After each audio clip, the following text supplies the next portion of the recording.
Hello friends, welcome to Indian Masala Samayal channel. இன்னைக்கு நம்மளோட கிச்சன்ல பாதாம் மிக்ஸ் பவுடர் அதை யூஸ் பண்ணி பாதாம் பால் இது ரெண்டையும் வீட்லயே எப்படி சுவையா செய்யலாம் அப்படின்றத பார்க்கலாம். இப்போ இந்த பாதாம் மிக்ஸ் பவுடர் பண்றதுக்காக நான் ஒரு pan எடுத்து அடுப்புல வச்சிருக்கேன். இதுல 100 கிராம் அளவு பாதாம் பருப்பு எடுத்துர்க்கேன். இந்த பாதாம் பருப்பை இந்த panல சேர்த்து பொறுமையா நம்ம வறுத்து எடுத்துக்கலாம். அடுப்பு மீடியம் ஃப்ளேம்லயே இருக்கட்டும். இந்த பாதாம் பருப்பு கொஞ்சம் லைட்டா கலர் சேஞ்ச் ஆகுற அளவுக்கு மட்டும் நம்ம இப்போதைக்கு வறுத்துக்கலாம்.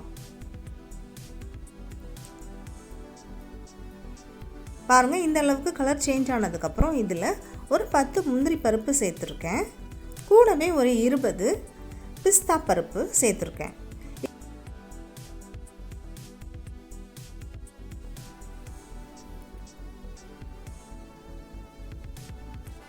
பாருங்க இந்த அளவுக்கு வறுத்து வந்ததுக்கு அப்புறம் நம்ம இத ஒரு தட்டல கொட்டி ஆற விட்டுடலாம்.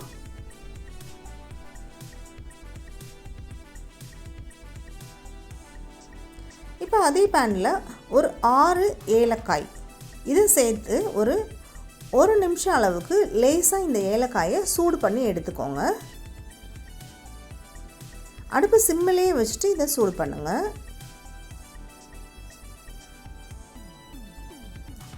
இப்போ இந்த அளவுக்கு இது சூடானதுக்கு அப்புறம் இதையும் அதே தட்டல கொட்டி ஆற விட்டுடலாம். அடுத்ததா நான் இங்க 1 கப் அளவு சுகர் எடுத்து வச்சிருக்கேன். நீங்க நாட்டு சக்கரை இல்லனா பனங்கல்கண்டு கூட நீங்க சேர்த்துக்கலாம். இப்போ இந்த சுகரை ஒரு மிக்ஸி ஜார் எடுத்து அதுல சேர்த்துக்கோங்க. கூடவே நம்ம எடுத்து வச்சிருக்க ஏலக்காய் 6 அதையும் இதுல சேர்த்துக்கலாம். இது கூட ஒரு full ஸ்பூன் அளவுக்கு மஞ்சள் பொடி சேர்த்துக்கோங்க. இப்போ இது எல்லாத்தையும் சேர்த்து நல்லா அரைச்சு எடுத்துட்டு வந்துடலாம். பாருங்க இந்த சுகர் பவுடர் ரெடி ஆயிடுச்சு.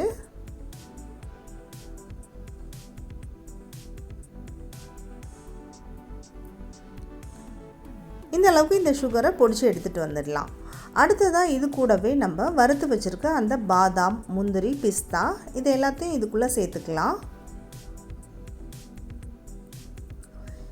இது கூடவே கொஞ்சமா குங்குமப்பூவும் சேர்த்துக்கோங்க. இந்த குங்குமப்பூ ஆப்ஷனல் தான். இந்த குங்குமப்பூ சேர்க்கிறதுனால இந்த பாதாம் மில்க் நல்ல கலராகவும் இருக்கும், ரொம்ப வாசனையாகவும் இருக்கும். உங்களுக்கு விருப்பப்பட்டா நீங்க சேர்த்துக்கோங்க, இல்லனா அதை ஸ்கிப் பண்ணிடலாம். பாருங்க இத அரைச்சு எடுத்துட்டு வந்தாச்சு. இது சைடுல எல்லாம் அந்த சுகர் வந்து ஃபர்ஸ்டே நம்ம அரைச்சதுனால சுகர் சைடுல எல்லாம் ஒட்டி இருக்கு. அதனால இப்போ மேலே இருக்க அந்த பாதாம் பவுடர் அடியில் ஒட்டி இருக்க சுகர் இது ரெண்டையும் நல்லா ஒன்று சேர்ற அளவுக்கு நல்லா கலந்து விட்டுக்கோங்க.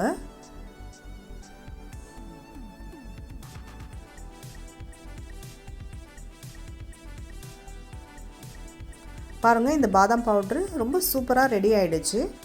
அடுத்ததா பாதாம் பால் எப்படி பண்ணலாம் அப்படின்றத பார்க்கலாம். இப்போ அதுக்காக நான் 1/2 லிட்டர் பால் எடுத்து காய்ச்சிட்டு இருக்கேன். பால் கொதிக்கட்டும். அதுக்குள்ள நம்ம ரெடி பண்ணி வச்சிருக்க இந்த பாதாம் பவுடரை ஒரு கண்டெய்னர்ல ட்ரான்ஸ்ஃபர் பண்ணி வச்சிடலாம். இப்போ இந்த மாதிரி ஒரு கண்ணாடி பாட்டில் எடுத்துக்கோங்க. நல்லா சுத்தம் பண்ணிட்டு ஸ்டெரிலைஸ் பண்ணிட்டு நல்ல ஈரமே இல்லாம நல்லா தொடச்சி காய வச்சு எடுத்து வச்சுக்கோங்க. அதுல நம்ம ரெடி பண்ணி வச்சிருக்க இந்த பாதாம் பவுடரை போட்டு நல்ல ஒரு ஏர் டைட் மூடி போட்டு நல்லா மூடி வச்சிடுங்க. இந்த பாதாம் பவுடர் தண்ணி எதுவும் படாம பாத்துட்டீங்க அப்படினா 1 மந்த்க்கு நம்ம வெளியே வச்சு நம்ம யூஸ் பண்ண முடியும்.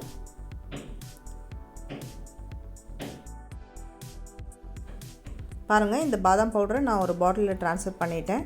இது சூப்பரா ரெடி ஆயிடுச்சு. இருக்கட்டும். அடுத்து பால் கொதிச்சிருச்சான்னு பார்க்கலாம். பாருங்க பால் நல்லா கொதிச்சு ரெடி ஆயிடுச்சு. இப்போ ஒரு டம்ளர் எடுத்து நம்ம காய்ச்சின பாலை இதுக்குள்ள சேர்த்துக்கலாம். இந்த பாதாம் பாலை நீங்க சூடாவும் சாப்பிடலாம், இல்ல ஃப்ரிட்ஜ்ல வச்சு சில்லாவும் சாப்பிடலாம். எப்படி சாப்பிட்டாலும் ரொம்பவே நல்லா இருக்கும்.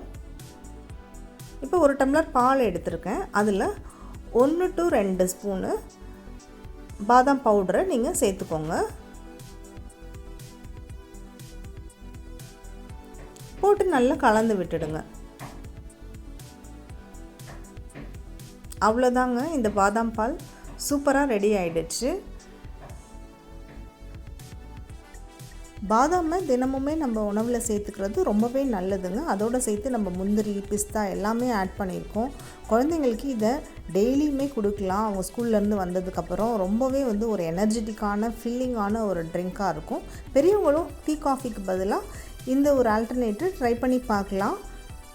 எந்த ப்ரிசர்வேட்டிவ்ஸ் எதுவுமே ஆட் பண்ணாமல் வீட்டிலையே ரொம்ப ஹைஜீனாக ஹெல்த்தியாக பண்ணியிருக்கோம். இதே மாதிரி நீங்கள் ஒரு 1 மந்த்துக்கு ஒரு தடவை இந்த மாதிரி செஞ்சு வச்சுட்டு டெய்லியுமே இதை யூஸ் பண்ணுங்கள். ரொம்பவே நல்லாயிருக்கும். நீங்களும் இதே மாதிரி செஞ்சு பார்த்து உங்கள் ஃபீட்பேக்கை சொல்லுங்கள்.